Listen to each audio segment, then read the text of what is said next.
We've been here. Evening. I'd like to call to order the January 9th, 2024 committee meeting, the Milton Area School District Board of Education. Would you all stand for the Pledge of Allegiance? Pledge allegiance to the flag.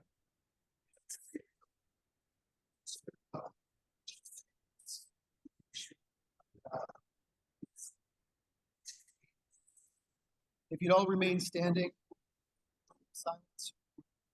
Mr. Russell Wynn, who is a teacher here in the district who has recently passed away.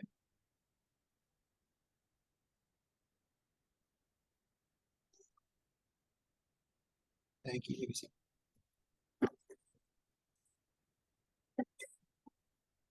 Have roll call, please. Mr. Fry? Here. Mr. Harris? Here. Mr. Hunt? Here. Mr. Moser? Here. Mrs. Rance? Here. Dr. Strasser? Here. Mrs. Waldron? Here. Dr. Weaver? Here. Mr. Hosterman? Here. Thank you. Thank you. Do we have any comments from visitors? I have none at this time. All right, moving on to number 5, Executive Committee. 5A, I'd like to make a motion to recommend approval of the 2024 committee assignments. Second. Motion and a second. Any questions? Could I have a roll call vote, please? Mr. Fry? Yes. Mr. Harris? Yes. Mr. Hunt? Yes. Mr. Moser? Yes. Mrs. Rance? Yes. Dr. Strasser? Yes. Mrs. Waldron? Yes. Dr. Weaver? Yes. Mr. Hosterman? Yes. Item 5B, the Health and Safety Plan Review. Mrs. Gerton. I'll lead into Mrs. Gerton. So we, with our funding sources, with assessors, we have to make sure we still have a health and safety plan. They notified us of that in December, reminding us, as Mrs. Gerton, go back in, look at it. She'll give you a quick overview of where we're at. So just for the benefit of our new board members, our health and safety plan is linked to our federal grants. This is a plan that needed to be in place since, I believe, 2021, exact date, July 1 of 2021. And at that time, we were at the height of the pandemic and federal funding was coming through. And part of the American Rescue Plan, also known as ARP, money came through another acronym called ESSER, the Elementary and Secondary School Emergency Relief Fund. So the health and safety plan was a requirement at that time, linked to the federal money coming to school districts, not only in the state of Pennsylvania, but nationally.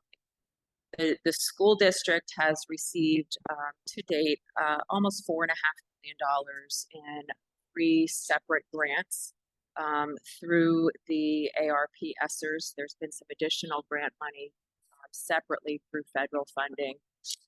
And part of the requirement for that grant money is that your health and safety plan be at least reviewed every 6 months.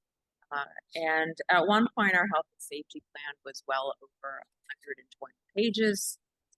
Many of you who have been on the board members that this was a common topic, within the community as well as on. Prior to Dr. Kirkpatrick leaving the district, she had closed out all of our ESSERS grants, which when the email came in to Dr. Bickhart on December 5th, this would not have been an issue for us.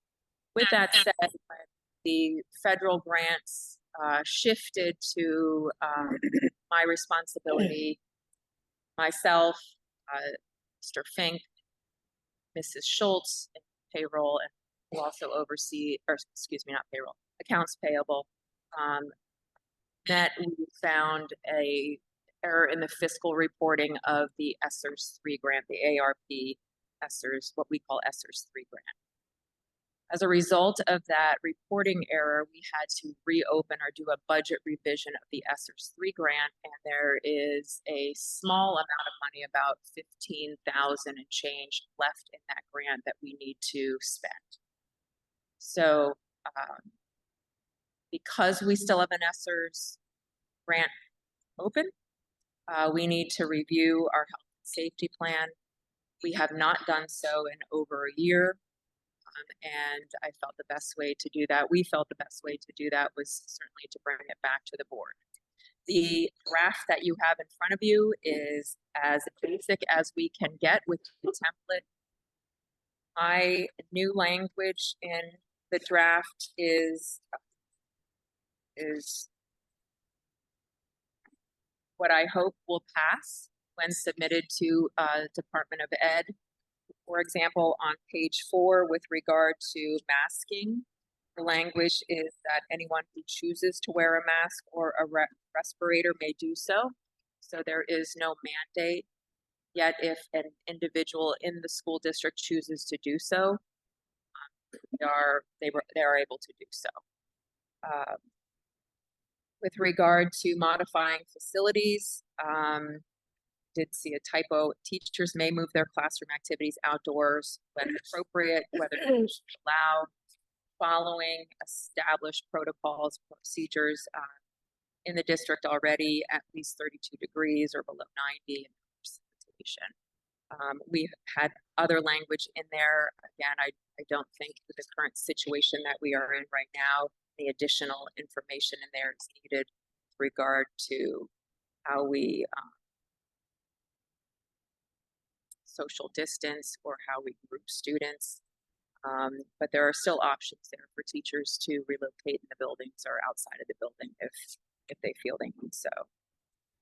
The other change occurs on page 5 to 6 with regard to contact tracing, isolation, and quarantine.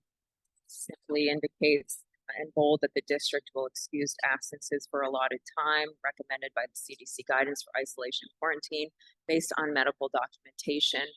Just kind of use the language that we are reviewing within our attendance policy. If a doctor is recommending a student to be out for a period of time, we would use that as an excused absence, for whatever reason, not just COVID related. Specific to our efforts regarding vaccinations, what I chose to include here was that if a community member, whether it be a parent or a student, reaches out to us, which would likely be our school nurse, and asks about where they can get vaccinated, we will provide that. But we are not doing any proactive information with regard to vaccination locations. School itself is not going to become a location for vaccinations. But if a question comes to our school nurses, they could provide that information like they would do any other type of medical information or questioning that would come. If the question is something that they don't believe is within their purview as under their licensure, then they would make the appropriate referral to that parent's doctor or CDC or Department of Health. And specific to students with IEPs, all IEPs would include a review of students' medical needs. Again, not anything specific to COVID, but a good IEP meeting will include information about any medical needs a student may have, any accommodations or modifications that are needed because of those health needs. So my recommendation at this point is to keep the language this vague, and I'm certainly open to any recommendations from the board with regard to the language for the draft. What if board approved, then we would submit it to the Department of Ed. To date, we have never had a health and safety plan kicked back to us as not approved. If in this case the language is not strong enough, then they would kick it back and provide us guidance from there. But that's the draft that I suggest at this point we submit.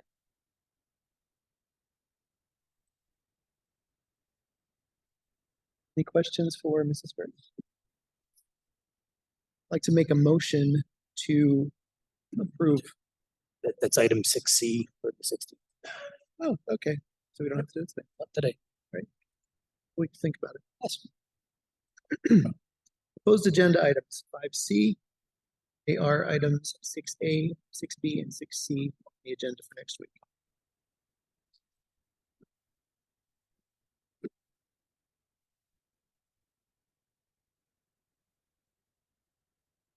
All right, nothing on those. Going to Finance Committee, Mr. Harris.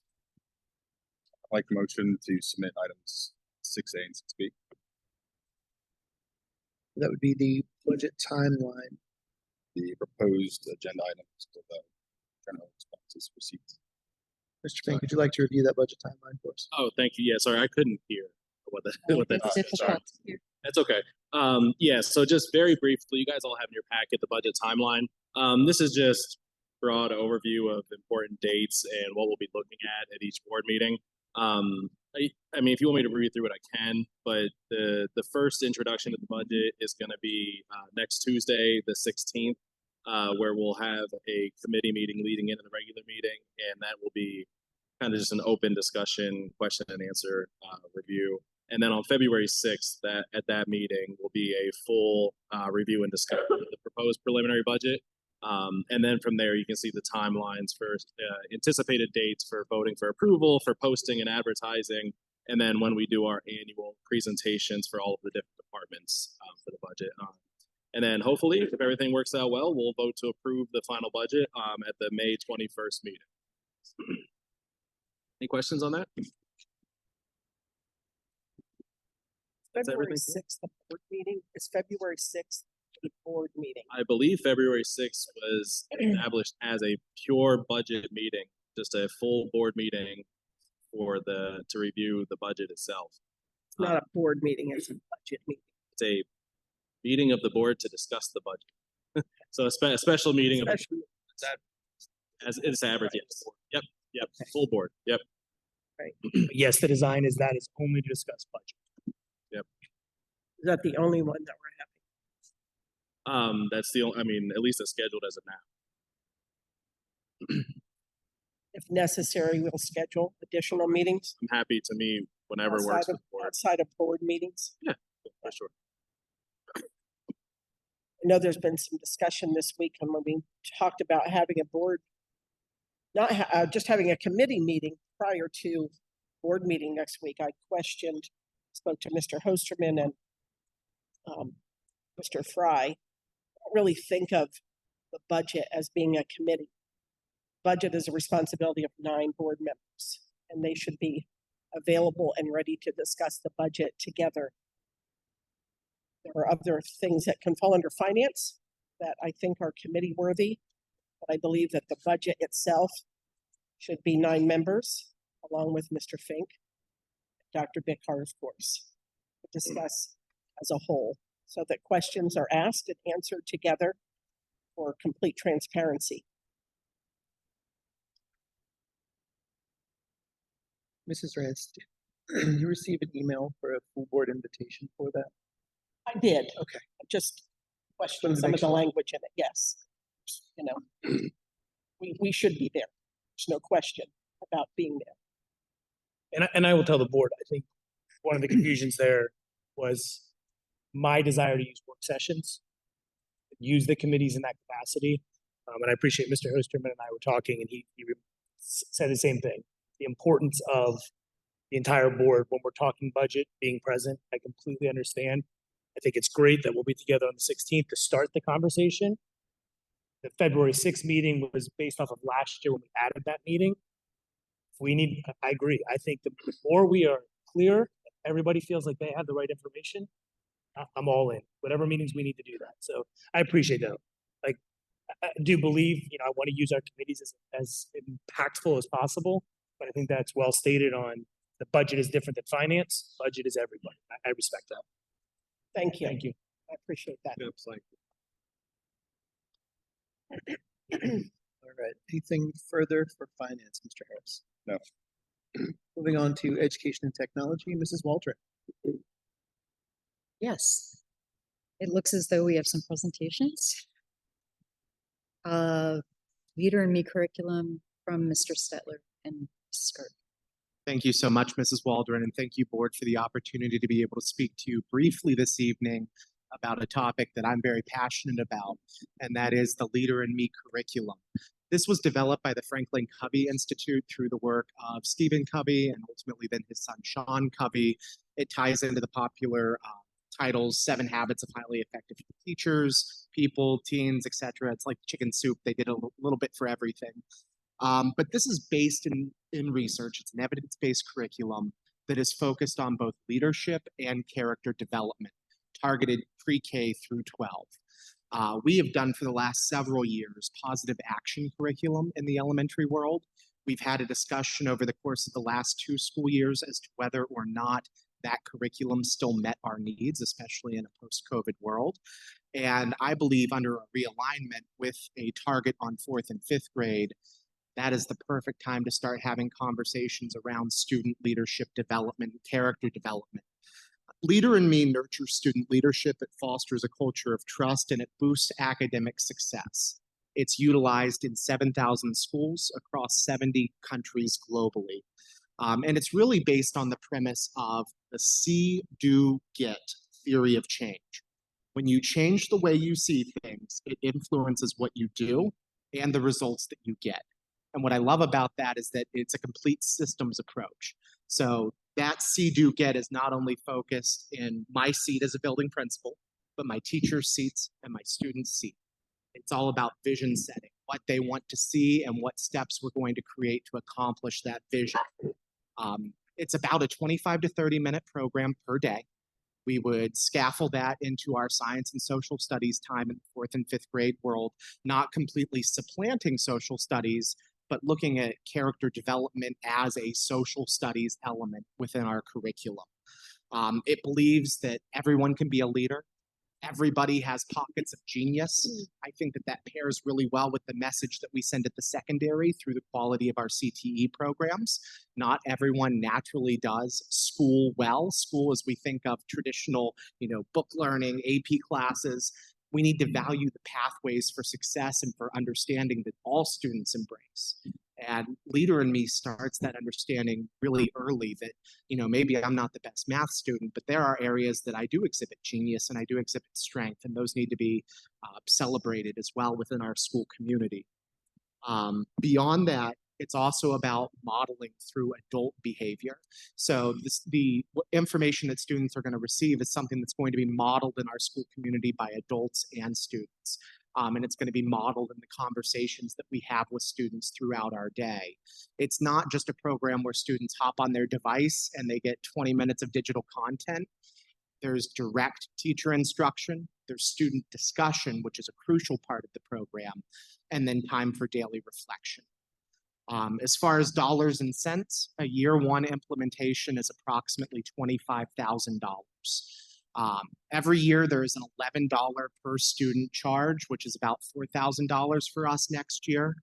For membership, curriculum, resources, data tracking, and professional development, which is 3 one-hour coaching calls with a building principal who's already implemented the program with myself and my staff. That's $5,500. They recommend 3 days of professional development, which is 6 hours a session. That comes in at $3,600 a session. And then optional student workbooks at $7 per pupil. All in, that's around $25,000 for year 1. Year 2 and beyond, that would fall to $11,000, $12,000 a year. And that's where I can come in and help. With regard to the program, first of all, I think it's important to recognize we have K-12 career standards, career education standards, and the Leader in Me program will allow us to hit some of those standards as well. So as Andrew sits there as our CTE coordinator, knowing what skills our kids need as they leave here and enter the workforce, especially our transferable skills, this program will assist in that. Our principals could speak to our Future Ready comprehensive plan and the career objectives that are needed at all three levels, grades 5, I think 8, and 11 are the ones where PIMS reports are given for careers. So for Jeremy, that 5th grade cohort would be able to use some of these Leader in Me activities to meet those career standards there. Specific to money, obviously 25,000 is a big number. The timing is great because we have that PCCD grant where right now under the mental health money, I have money allocated to the guidance counselor position that we were unable to fill. So I believe with some creative writing skills, I can do a budget revision and try and get this program paid for year 1. So if the board is comfortable with us moving forward, I can move forward with that budget revision and at least try and get year 1 paid for, and then moving forward, that that per pupil supplemental cost going forward would need to be part of the general budget. But that would give us a year then to take a look at the program and then come back with a more informed decision if we want to put that dollar amount towards this type of program moving forward for year 2. But I do not have another way to spend that amount of money in that grant. So I thought we would, timing wise, bring this to the board to see if that's something you would want to move forward with.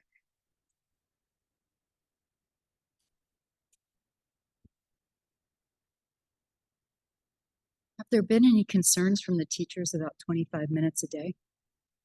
There have not. There was an initial concern when they thought that this program would completely eliminate our social studies programming. As a former social studies teacher, I could not stomach that. But I definitely see when we look at elements of government, citizenship education, a program like this really enhances what we're already doing in those areas while still focusing on our local and state and national history. Thank you.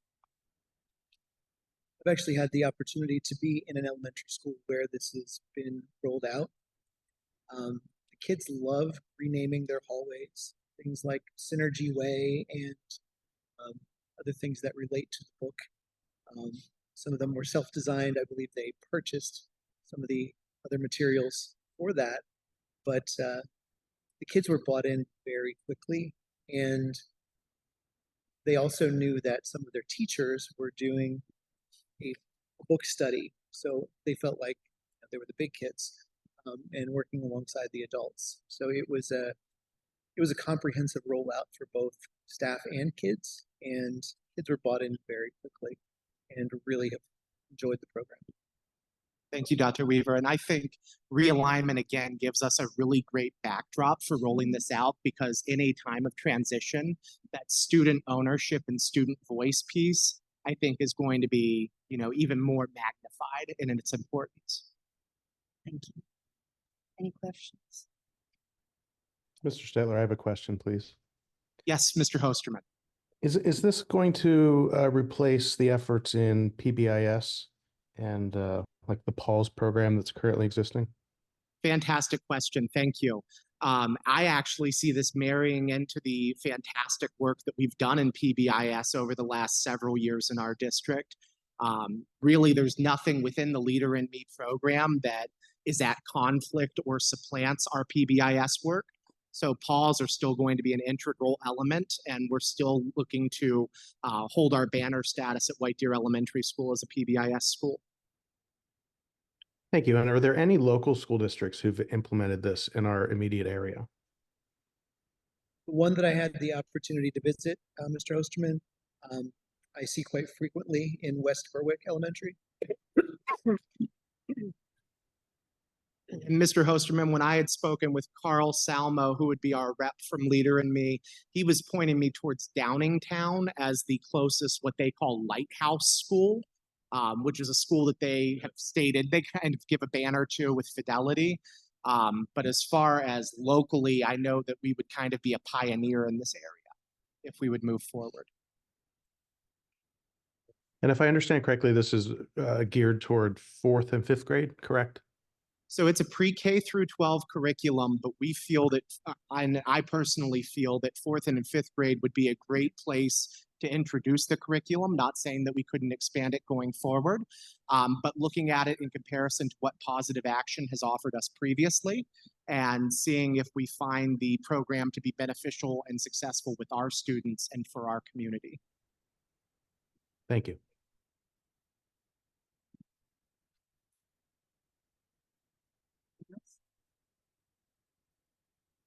Should we move to the data presentation? Certainly. So I'm going to have Mr. Rance and Mr. Berge begin to share with you a little bit about where the high school stands. We started last month with our presentations focusing on our schools and our future ready profile. Our goal tonight for the board is to begin that conversation at the high school level. So what I've asked them to do is to share some of the highlights, some of the key points.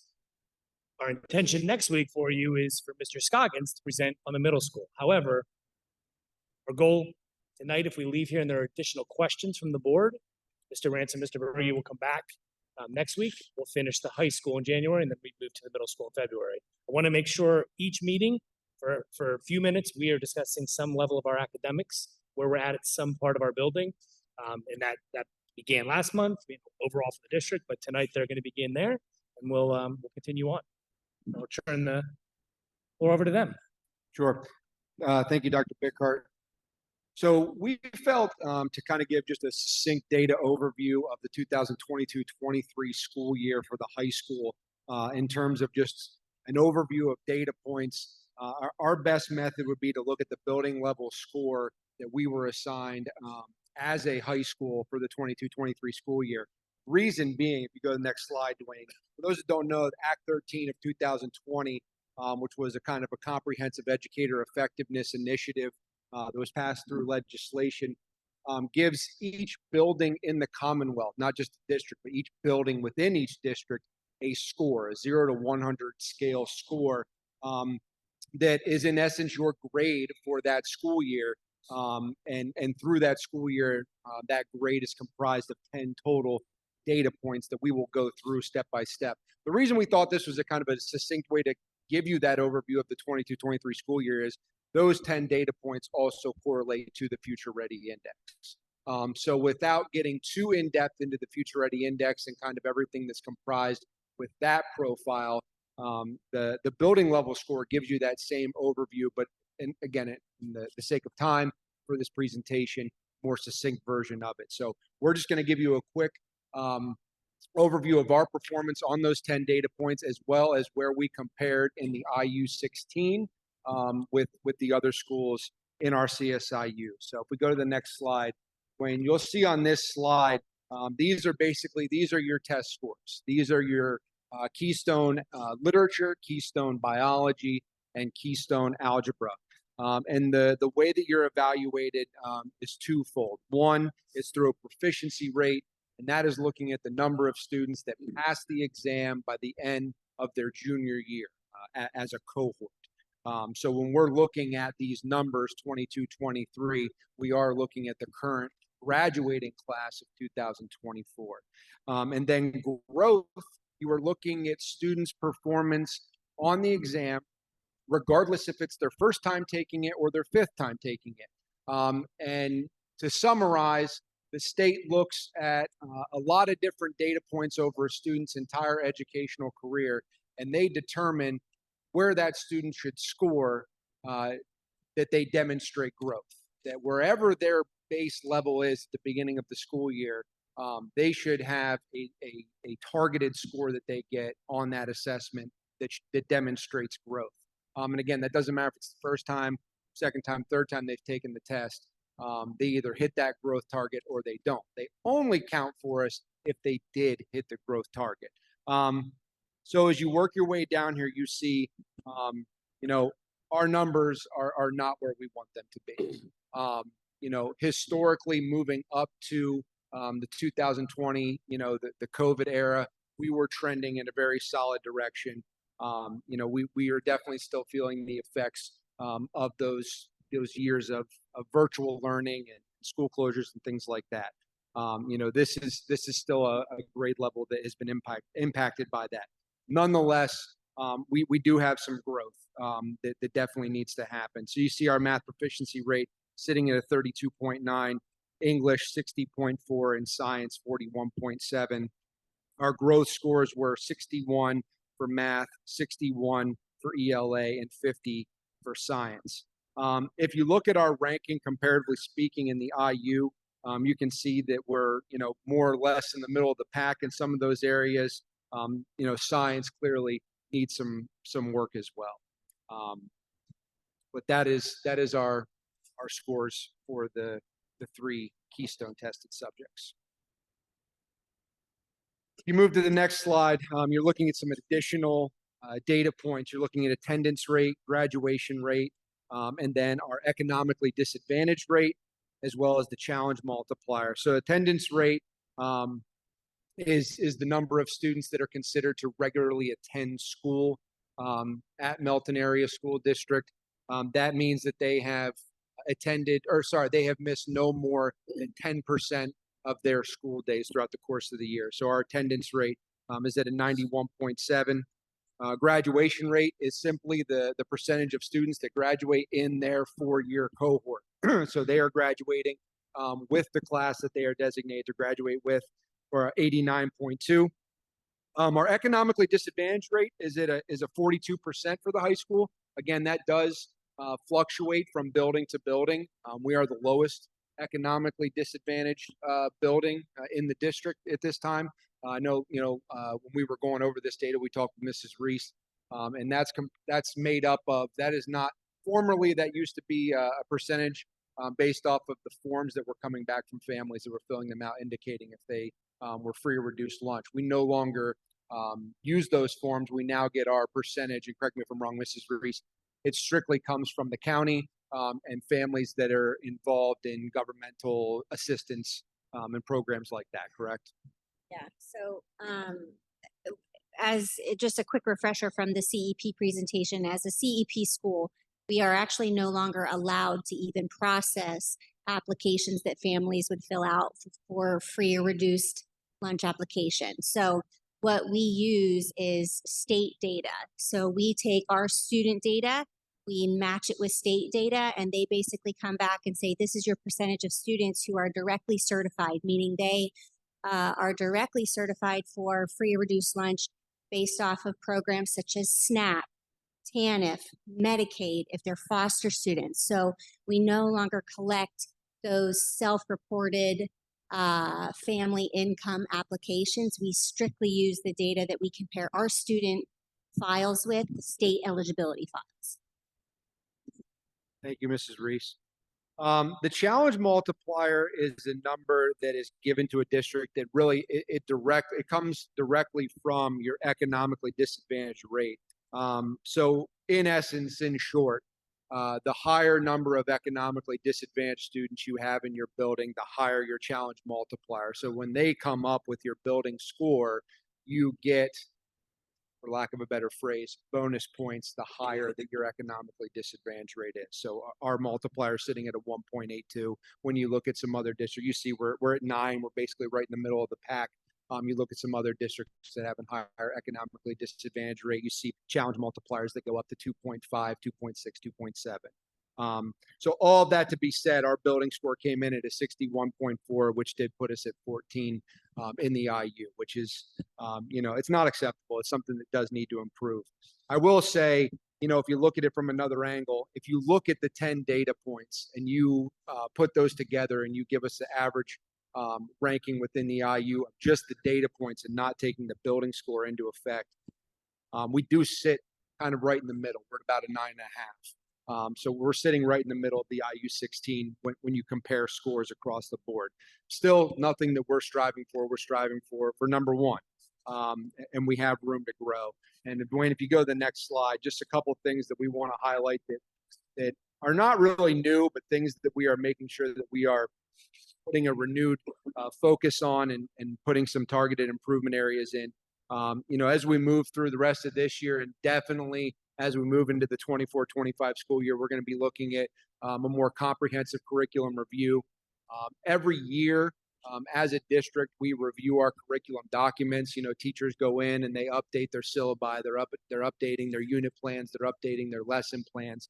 But as a district, you know, really since COVID, we have not done a full curriculum review, which is desperately something that we need to do. So that's going to be happening, you know, moving into the 24-25 school year. Our assessment systems and our assessment calendar, it doesn't change. You know, we just need to really start to buckle down and making sure that we're doing everything with fidelity. You know, we have midterms, we have finals, we conduct CDTs within our keystone tested areas, and we review that data. We utilize formative assessments in all of our areas, which again, you know, if you look at any type of research when you talk about student success, it really comes down to formative assessment, and that is teachers ensuring that they have an understanding of where their students are in terms of their growth individually, consistently throughout the course. You know, we're not waiting until that unit test. We're not waiting until that midterm to figure out where the strengths and weaknesses are. We're figuring it out as we're going along. And then something that we need to get back to the drawing board on and making sure that we're doing a good job with, again, use the term fidelity, but we need to make sure of it, is common assessments in those, especially in those tested areas. When we have, you know, multiple different teachers teaching tested subjects, we need to make sure that those common assessments, you know, are up to par in terms of rigor and relevance and being aligned with the Keystone standards. And then, Mr. Berge, do you want to touch on period schedule and the second part there? Yep. Good evening, board. One of the things that we're excited about that hopefully will address, help us in addressing some of these areas here is the switch to a period schedule. What that will allow us to do is to reduce our class sizes. Some of our more academic needy, for lack of better terms, that would need a little bit more support. It'll help us to be able to reduce those class sizes, give us a better student to teacher ratio. We're currently working on the schedule as we speak, and within a month or so here, we should have a pretty good idea of what those numbers look like in those courses and be able to adjust accordingly. So we're excited about that as well. We also will have the ability to be a little bit more specifically focused, targeted on students. We'll have opportunities within that schedule because currently in the block schedule that we have right now, switching to a period schedule, it gives us more opportunities to have teachers in front of students. In essence, we're going to be getting extra sections because of the switch. That will allow us to provide more opportunities for teachers to spend time working with students. Not that the current block schedule isn't a good thing, but I do believe we're at a point.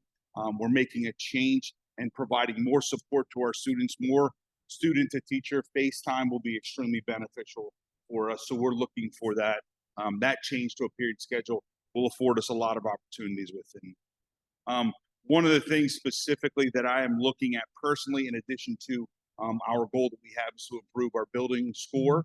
I'm going to get a little bit more targeted specifically with our attendance score. Looking at that and working with our home and school visitor, with Mr. Campbell, with our local magistrate, Judge Deal, with Northumberland County. We actually just had a meeting the other day with Judge Deal and Northumberland County Children and Youth, Juvenile Probation. We met with them, talking with them about what we can continue to do to be able to help our kids that are struggling from an attendance perspective. Milton, this isn't just an issue with Milton when it comes to attendance, but it is something that we are attacking head on. I can't sing enough praise about the effort and the work that Mr. Campbell puts in and how closely he works with Northumberland County, works with Judge Deal. Anything from meeting regularly with the building level secretaries, with our SROs, with our home and school visitor, and with our juvenile probation officers as well, to identify students that do need some extra support to be able to help them get them in the building, because there is a direct tie with student academic success and their attendance in school. And Mr. Campbell does a phenomenal job with that piece. Another aspect that we are looking at to help address some of the attendance pieces is it's basically doing like an in-house truancy hearing, which means we will have a local magistrate come into our building and we will conduct an actual attendance hearing. Won't be an official one, but it will be a kind of a regular meeting that will be set up between the student and the parents and the local magistrate. Juvenile probation will be involved in that as well, just to kind of check in on those kids where they're at. Again, it's another leverage point for us to be able to help get those kids in the building, get them in front of us where we believe we will have a better chance to move the needle with those kids. So what I'd like to add for the board, especially Mrs. Waldron, Mr. Fry being new, part of our conversation over the past year focused in on elementary and reconfiguration. We brought up the idea of changing to the period schedule as that secondary move. So as these gentlemen have been working, or as the team has been working on the schedule, they have been going down that path of that period schedule. I recognize that there is still discussion that needs to be had. There's still, multiple things, but what we're trying to provide is we know what block looks like. We know what opportunities it provides. This strategy, as we look at what do we think we can do differently, one of our beliefs is that going to a period schedule does move us in that direction to do some things we believe we can target. We know we need to finish that conversation. That's why we're bringing it up here. It's going to be part of the middle school conversation. But as I stated 2 months ago, trying to do both at the same time, we were focused on elementary alignment. We're through that. Now that conversation moves in the next month here of what does our future look like going in. But we want to look at, we agree, Mr. Rand said, we are not okay with this. We are not okay with this data. So we need to do some concrete things that change that. The other thing I'll remind you, as I talk about what the future of the leadership team looks like, I do believe we need a direct focus on secondary curriculum within our leadership team beyond the principals. And I will continue to talk about that. We need curriculum overview, we need assessment overview, and we need instruction overview. 3 main parts. So we're working towards that. We want board input. Like I said, if tonight we have more questions, we'll stick with the high school next week. But these are some of the targeted strategies. So if there are things or questions you have, please ask them now. If we don't have the answer, we'll come back to the table next week with those. So if we things could addressed. project a timeline of what it might look like switching to a period schedule. We'll certainly want to hear about the impact on the CTE programs. That's been a point of concern with any discussion regarding that change.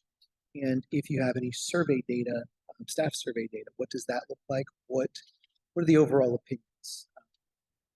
I have a sense of what it is, but if there's anything available, maybe sharing that with Sure.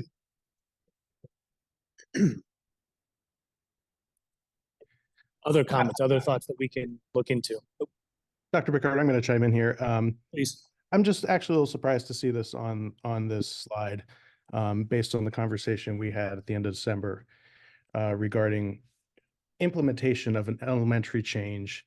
Yeah, we've made it we've approved it, and it's going to happen. But implementing it in the next year may be a problem. And one concern I shared with you was maybe slowing the brakes or pushing the brakes on changing a schedule on top of another big realignment concern or puzzle, so to speak, at the elementary level. I think it may be too much at one time. I mean, that was my opinion to you. And you told me we were pumping the brakes.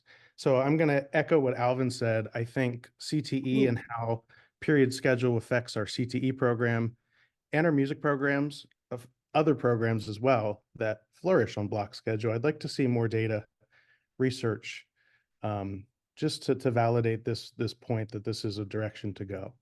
The other thing I didn't really hear much until you just said at the end, Dr. Bickart, was evaluating instruction and improving instruction. And I think we, as a district, maybe could do better at helping our teachers become better educators. As somebody who was involved with the block schedule change, I'm adamant of the fact that we did not supply our teachers with the correct professional development in order to make them successful teaching on a block model. So if we're reverting back to a period schedule, now we have some teachers who are new and maybe have only taught on a block model. Maybe professional development is required to make this a seamless transition. Again, I might just give my opinion to maybe halt the brakes and let's think this through. Maybe it's not a one approach to everything. Maybe our CTE programs can still function in a modified block schedule. with allowing some other flexibility within our other academic subjects. So that's my opinion there. Thank you. Along with that, Mr. Hosterman, maybe the coming year is a year of transition. Maybe this is a process that draws out over a couple of years until all the pieces are aligned. Again, I agree. that's I agree. it's a discussion. Yeah, I agree. Dr. Bickhart, are these changes that you have already been discussing with the teachers, with the administrators, and you've been working towards this change? And I think they're ready to embrace it. I think what I would state on that is the reason we put this as one of the targeted improvements is we believe as a leadership team, this moves us forward. Whether we choose to finalize that is why we are sitting here having that discussion. I appreciate, Mr. Osterman and I have talked about how much, is there too much change when it comes to both elementary and secondary. However, we brought this conversation up in the fall. I did not want to not bring it back to the board as one of our strategies. In fact, as we put this presentation together, I asked them to bring that back up because it is part of our strategy. And we did talk about the staff is aware of it. I agree with Dr. Weaver. I'm not sure you're going to get a rousing 100% of people. I think there are half the people who say they understand why. There's another half that are nervous because they just haven't seen it that way. But I guess what I look at is we need to do some things differently, especially when you look concretely at the data. And I just want to make sure the whole board, that we're all in agreement. If it is, we're not ready, and the board believes that, that's what we want to hear today so we can continue our planning. But I have no problem getting a little bit of additional data from the teachers. I think it's going to be a 50-50, but that's where we can stand and we can quickly gather that data. We just did a survey on teacher interest where they want to be next year. We got responses almost the entire staff within 48 hours. So that is something we can attack to give you concrete data of where people stand if that's important. I would be, if I would be happy, any board member wants to sit down and take a look at how CTE would work in a period schedule, I'd be happy to show you. We're actually going to gain about 45 to 50 instructional hours over the course of the year, moving to a 8-period schedule. That's good. So, I think these scores say drastic measures are needed to make changes. I was just going to say the same thing. I'm not a trained educator, but I'm pretty good with numbers. And 32.9% math proficiency rate. I think if you see your math teacher every day of the school year, that might just go up. Yeah, I think so too. Not to make excuses about the math score, because they do need to go up. If you do look across statewide, though, every single district in the entire Commonwealth dropped about 30 to 40 percentage points in math specifically. Not quite sure what occurred there, what happened with that cohort in that time frame. I think a lot of kids take the algebra keystone in 8th and 9th grade, which would have been the COVID year for them, and they weren't counting students that got a non-numeric proficient score, which means that they weren't required to take the exam the year that COVID hit, which a lot of them that would have been 8th grade, believe it or not, going back that far. So I think that's why that looks so low, because believe it or not, Mr. Moser, if you look historically, algebra was our highest. We were upper 70s, low 80s in terms of percentage of kids that were passing the Keystone algebra. So that is a statewide thing. Not disagreeing with you. That number is terrific. Say, can we excuse our way out of 41.7 for science? Nope. I got nothing for you there. I think it is important to reiterate. I respect that I've asked this board to make one of the greatest changes probably in the history of Milton when it comes to realignment. If you believe as a board we're not ready for this, I will respect that. And I will work with our team. I don't want it to be that we want to shove this down anyone's throat. I also believe that we don't want to eliminate a conversation that needs to be happening at the secondary level because of a K-5 if we're prepared for that. I believe our team is. We'll be glad to bring that data. We'll get some data from teachers. Mr. Rand said, please, take him up if you want to come see that. We can share an example of what a schedule might look like next week, if that would be helpful to keep the conversation going. Be glad to do that. To me, that's what I'm hearing. I feel like we should be coming back next week, continuing us providing a little bit more information on where a period schedule would look like, so we can make the educated decision moving forward. What about some pros and cons from teachers? Maybe we get a perspective from the teachers. I'll get a survey put together and we'll get it done quickly. It's not to the point that was made. This is not something that we haven't been discussing. Right? Us putting a survey out isn't going. They're not going to go, oh my goodness. Yeah. Like they know we've been talking about it. Right. So I'll be glad to do that. Anything else that you would like us to provide for next week? Does this require board approval to make this change? The answer, I think, from what I've asked, is no. But you will have to approve a handbook that has a schedule in it. And I don't want to put you in a position 2-3 months from now where you're like, whoa, we don't want to approve something that we don't believe.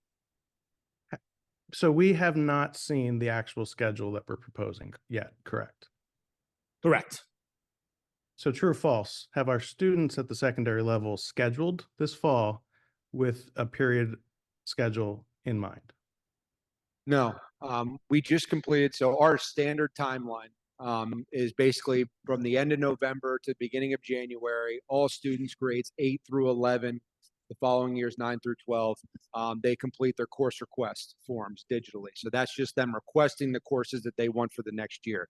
The number of credits that a student is going to take next year, should we move to an 8-period schedule, that will not change. So the courses they're requesting are not going to change. The scope and sequence does not change. So our standard timeline is the course request process happens, and like I said, the end of November to beginning of January, and then through the course of January to about middle of February is when administration uses those course request numbers to build the master schedule based off of the number of requests, the number of sections that you need. We build the puzzle, we put it all together, and then through our management system, Sapphire, we're able to run through a bunch of mock schedules that give us a percentage of the students that get the number of courses that they requested. Once we hit a schedule that we feel maximizes all of our resources and gets the most amount of students the courses that they request, we adopt it. And then every single student in the high school has a one-on-one meeting with their guidance counselor to review their schedule and request any changes they want to be made. So every kid leaving the school year has a schedule that is already solidified, good to go, and ready to rock. So the short answer is no, Mr. Hosterman, but we are still in the proper time frame to make either schedule happen, to be honest. Good to know. I'm going to go back to what year did we move to block schedule? I can't remember. I know that I came in the 2014-15 school year, and I believe that was the second year. So I believe it was 13-14. Okay. When that occurred, many of us were tasked with paring down and eliminating elective offerings. Are electives coming back? Do they need approval? Have they ever been gotten or eliminated from the course catalog? So there are definitely electives that I wouldn't say electives are coming back. There's going to be more opportunity, I think, in the schedule to offer additional sections of electives. I'll just give you an example. Mr. Schultz in social studies right now offers an elective called Ancient Civilization and Mythology. I was actually just looking at course request totals. 57 kids requested that class. In the current block schedule, with only 4 social studies teachers in our social studies department, I can only offer that one time. So about 25 to 26 kids that requested that class are not getting that in a block schedule. In a period schedule, there's a good chance that we can put an extra section in, and almost all of those students would be able to get it. So that's where you would see additional elective offerings. I'd also say that we would be more inclined to look at singleton courses such as AP, science AP sections that maybe historically we would not have run if you only would have had 7, 8, or 9 kids request it because it took up 2 blocks in the block schedule. Whereas now we can run it in 1 period, so it only takes up half the time. So I think we've been more inclined to look at running those courses for a smaller number of students because it would not impact class sizes in other areas.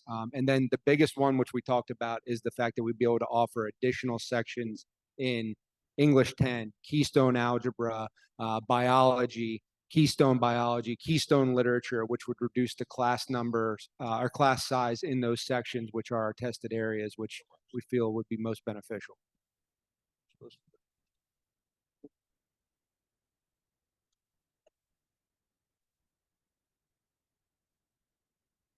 All right, anything further under education and technology?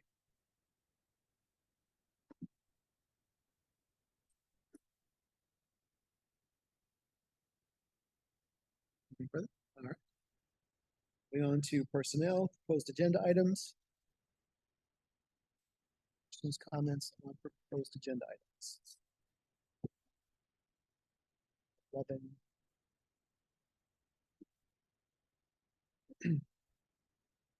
A through 11J.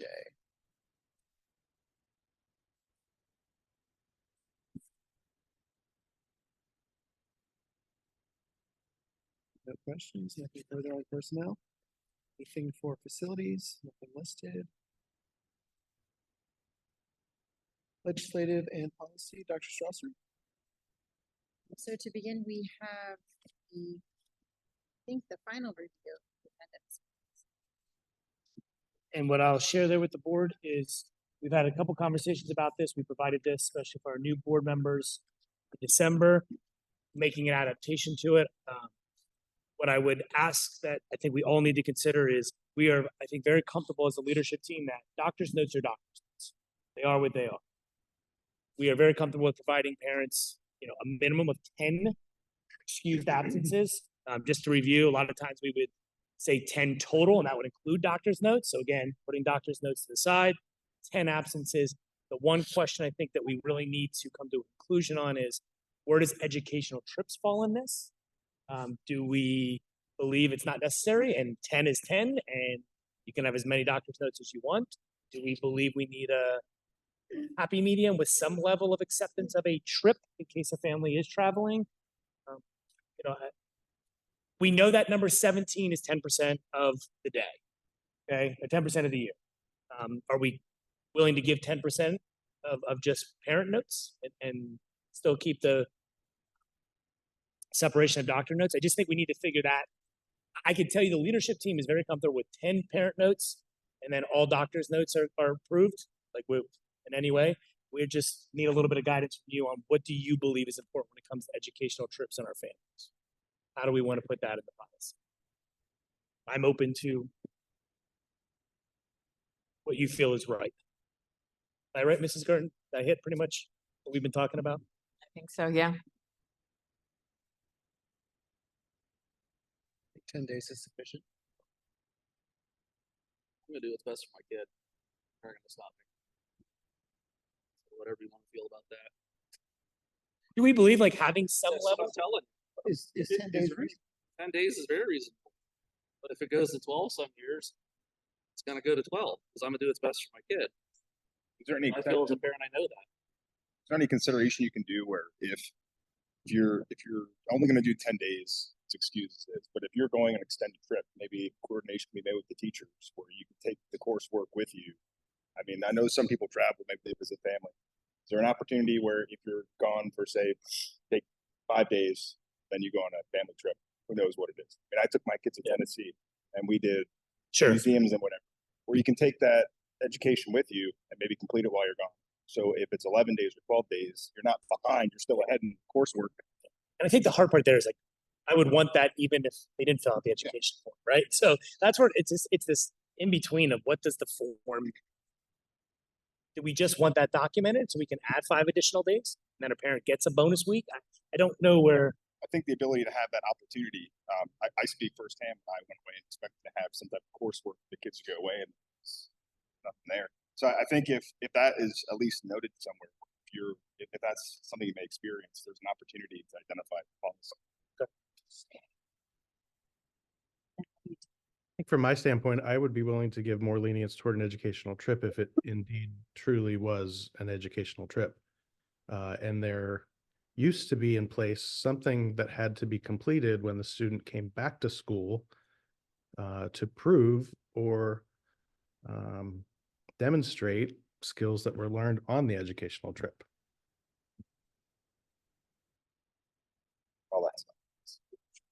hand.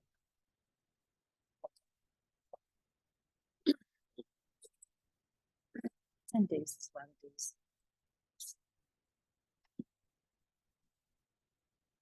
Thoughts? I think I look at an educational trip for filling them out for my kids over the years. I've never had the work given to me ahead of time with filling out the form without asking. So I think my question is, what good is the form? And if we're going to use it, we have to figure out a new way to use it. And if we're not going to use it, then it goes to our.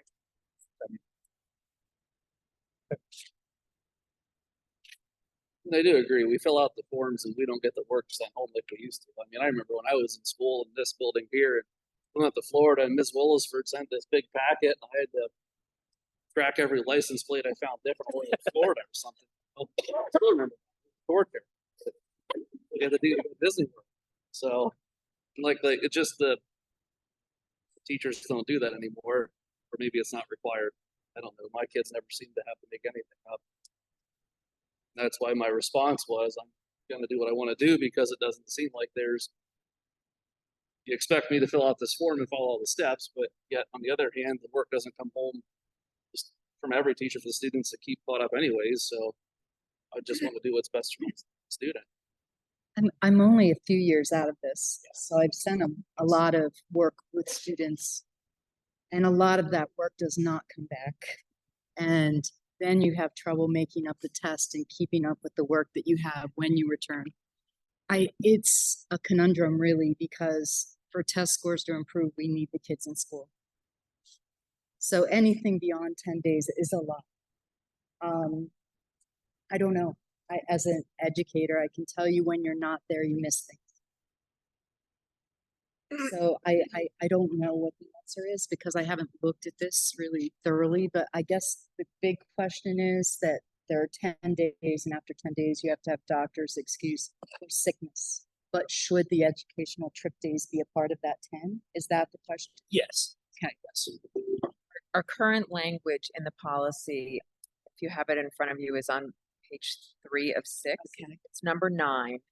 Non-school sponsored educational tours or trips if the following conditions are met. A, the person in parental relations submits the required documentation for excusal prior to the absence within the appropriate time frame.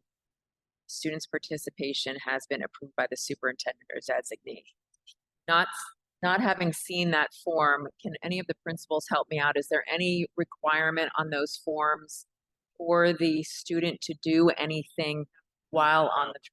Not a follow-up. You do have to list the reason and what the Okay. educational So- experience is going to be, but nothing for follow-up. So the idea is that the trip itself is educational, not that the student is going to complete the missing work that they're missing from the classes. So I think it's important to discriminate what we want in policy versus how you want us to implement day-to-day operations, which can be done in a administrative regulation or some sort of procedure that we put in place as far as what the principals will do or what the teachers will do. So the assumption is that the trip itself is the educational piece in the absence of having to make up or do any of the work that they're missing from the classroom, which does not help the test scores. So Brett, there is no language either in our policy currently or on the educational field trip form requiring them to do anything as it stands right now. Do we feel, and this may be a question for Mike or Andrew or any of the principals, are there people who take advantage of the educational trip policy? Yes and no. I mean, I think our biggest piece with this, and any other principal, please chime in here. I think the biggest piece for us that makes the most sense, and I think we're talking about kind of two different areas, is right now, if you are absent for 2 days and you bring in doctor's notes, that still counts towards your 10 overall total. And once you get to 10 days, then anything beyond that requires a doctor's note. The first part I think we're talking about is that we don't want to count those doctor's notes in those 10 days. We want to give parents and families 10 days straight up to allow them to excuse it for, hey, call in. My kid has a fever. They're not going to go to the doctor or anything. I just know that they need a day to rest and they're going to come in. That counts towards the 10 days. But if they do bring in a doctor's note, it doesn't count towards the 10 days. That to me is a big jump up in allowing some more flexibility. So that's the big piece. So I wouldn't say, Brett, that that they take advantage of it. I think that if I'm going to be truthful, that we're very loose with the phrase educational when you talk about the trip and someone going to Ocean City, Maryland to look at marine wildlife, the last week in August. I'll accept that, but let's be honest. But I think the 10 days piece, and I think the additional piece is, do we want to count the educational trips in the 10 days or not? Andy, I agree with you completely. I just sat with a parent for about half an hour at the end of last week whose student had suffered a significant medical condition. They were out about 15 days between November and December, all with doctor's notes. So then the parent got the attendance letters with the state language that is not always the most friendly and wanted to have a meeting with me, not unlike other parents. Many parents do request these meetings throughout the year. So after I unpacked our attendance policy and state requirements with this parent, she said, okay, so now I get 10 parent excuses because I've used none of them so far this year. And I said, that makes a lot of sense, but no, you don't. Our current policy says that after 10, regardless, like you need a doctor's note. So yes, you have 15 doctor's notes. If your kid needs any follow-up care, I need more doctor's notes. I'm sorry, but that's where our policy is. And I think our principal team is really aligned in the fact that we think doctor's notes should be excluded from that conversation to give parents that latitude. Also, to Mr. Rance's example, I approved a 2-day student trip last week for the purpose of water safety at Great Wolf Lodge. So a large degree of latitude is given by our team for students to have these experiences that they don't have in their normal lives.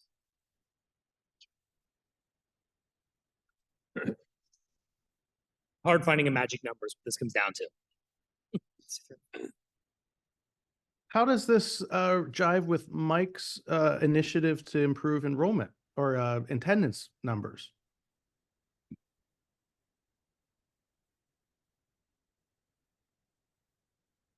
Sorry, Brett. It's a challenge. I mean, we're not gonna lie about that, because one of the things that our discussion kept coming back to was that number, that total number of days, where it starts to impact, number one, our building scores, but more importantly, it impacts when a kid, regardless of whether it's a medical reason or if it's an educational trip or if a kid's just sick, when the kid's not in the building, it's difficult for them. A lot of our student population, that's not a good situation to be in. So we did have some pretty tough conversations regarding this specifically because of, okay, if we're going to say, yep, we're going to give you any number of doctor's notes that you don't have to be in school, regardless of what that's for. And we have kids that are out for 3, 4, 5 weeks because of a medical issue. And then on top of that, we're then going to allow them to have another 10 days, whether it be for, kids not feeling well. And then the discussion came in, well, do we count educational trips as a separate item as well? So you could be compiling 20, 30 absences that we as the district are saying, yep, that's good. Where that's a lot of school to miss, regardless of the reason. When you're talking about 180 days, and it's not even that, when you talk about some of our Act 80 days, that's a lot of school to miss when we're talking about a school year for kids, and we recognize that. And I think that's kind of where we're at right now. Is I don't know that there's a perfect answer at this point right now for what we're looking at. And I don't want to throw a caveat into for the board, but keep in mind, I shared with you, House Bill 1507 now allows us flexibility on hours and stays, which is going to be something we're going to discuss. So it's complicated, and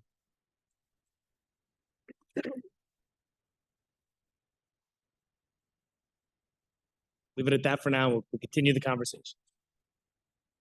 All right, anything else for legislative and policy? Just the proposed agenda items, plain and healthy.